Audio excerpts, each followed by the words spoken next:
Number 5.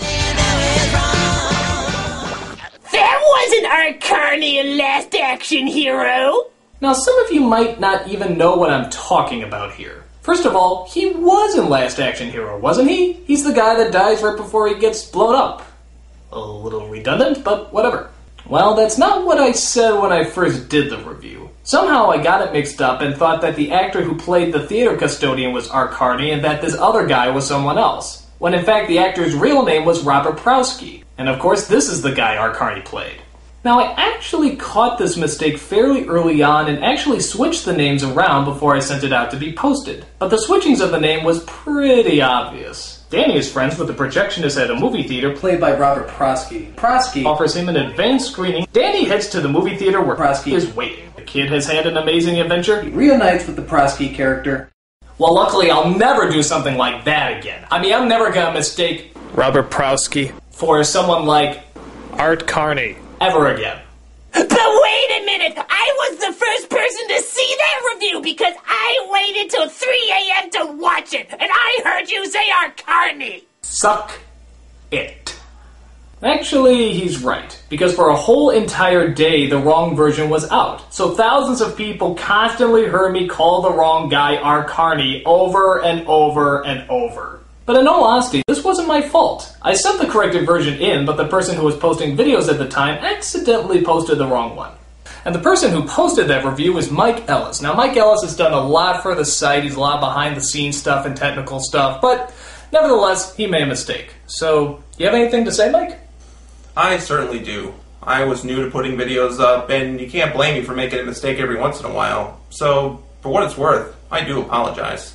There now, you see, there's no problem too big that it can't be solved by a humble apology.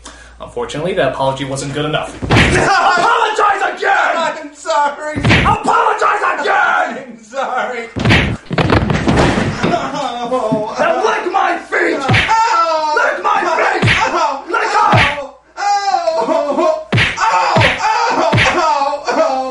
Now clean up your own blood! Okay. Well, water under the bridge. A mistake that didn't last long, but certainly left a long impression.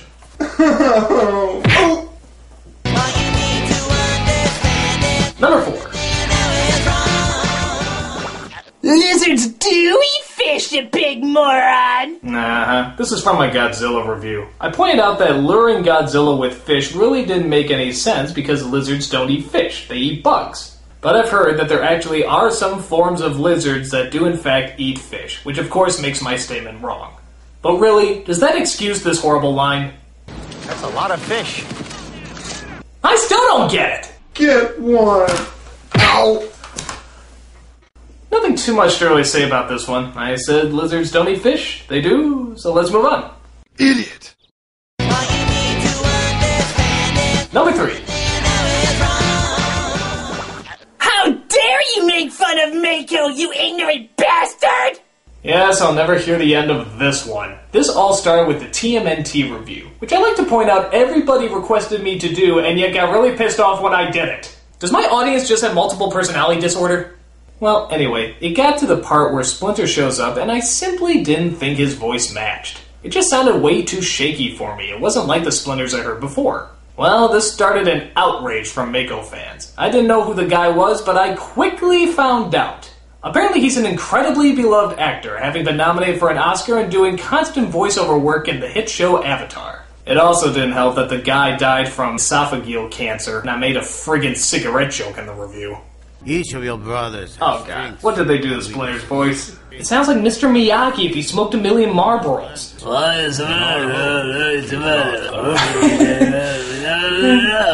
I eventually posted a video explaining that I had no intention of insulting the guy and even joked about it in my Sidekicks review. So I guess some good came out of it. But the damage was done and the message was clear. Nobody fucks with Mako. You said it, man. Number 2. Your constant spelling mistakes, jackass! Yes, if you watch my videos, you may notice a pattern that there's a lot of spelling mistakes. It's sort of like if you cross a dyslexic with a complete idiot. I do my best to try to correct my many spelling errors, but no matter how hard I try, they keep getting through. I especially love the one at the end of A Kid in King Arthur's Court. I smashed my head to make myself forget about the horrible movie and then misspell one of the words in the credits. A lot of people thought this was part of the joke, that I smashed my head so hard that I got the spelling wrong. Yeah, that was it. But my other spelling errors proved me wrong. There's even an incident where I spell my own name, Nostalgia Critic, wrong. That is inexcusable. I suck! I almost thought about making it a contest. Whoever spots the first spelling error in every future review would get a fucking Xbox. The only downside is there wouldn't be enough Xbox in the world to give out. What can I say? I'm not a bad writer, I'm just a piss poor editor. That was really stupid. And the #1 Nostalgia Critic fuck-up is... How could you not put Optimus Prime in the top 11 saddest nostalgic moments? You're the devil! This is gonna haunt me till the day I die. When I did the top 11 saddest nostalgia moments, I left off what many consider to be the saddest one of all time, the death of Optimus Prime, for the Transformers movie. How could you, you ignorant ass? Well, it's just that... He died for your sins! well, I kinda, You're going to hell! well, I mean... Hell! Let me explain. You see, I never actually saw the Transformer movie in theaters. I didn't even know there was one until I was a freshman in high school. By that time, I wasn't really into Transformers much anymore, but a friend of mine forced me to watch it anyway. When Optimus Prime died, I thought it was more weird than it was tragic. In fact, the whole film is a bloodbath. Or oil bath, whatever you want to call it. I mean, everyone seems to die. It's like it was the theme of the movie or something. Live life and then fucking die. The end. Buy our products. So I guess it never really left an impression as much as just left me confused. However, it definitely left an impression with other fans, and they were certain to let me know about it. I felt so bad for leaving it out that my next review I turned Optimus Prime into Jesus Christ. Now give me credit, that was nice of me. Remember, I died for your sins. But people still to this day can't believe I made such a huge mistake.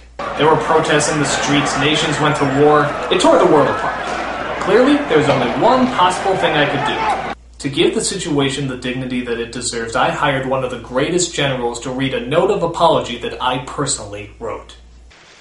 Now I freely admit that my method was wrong, but I hope you can understand my motive and will accept this explanation and this apology. Dismissed. Dead hut! I know that looks like a clip from Patton, but it wasn't. Optimus, dear Optimus, can you ever forgive me? I died for your sins. And clearly, I will only die for mine. So that about does it. I've made a lot of mistakes in the past, and I'm sure to make a lot more in the future. And as always, if I ever make a mistake, don't ever be afraid to bring it up. It's the only way I'll learn. Just don't be a grade A asshole like Douchey McNitpick here. You forgot to mention that the guy who sang in How the Grinch Stole Christmas did sing in the Haunted Mansion. I'm going to fucking whoop your ass! Well, that too would be physically impossible. How could you find me if you don't even know where I live? Oh, shit! Oh my god! Come here, you fucking little dick cheese! Don't run! Don't run! I want to be your friend! I will make you clean up your own blood! Made is spelled wrong. Ow! Oh shit! Oh my god! Please don't hurt me! Please don't hurt me! Ow! Fuck! I really hurt myself. God damn!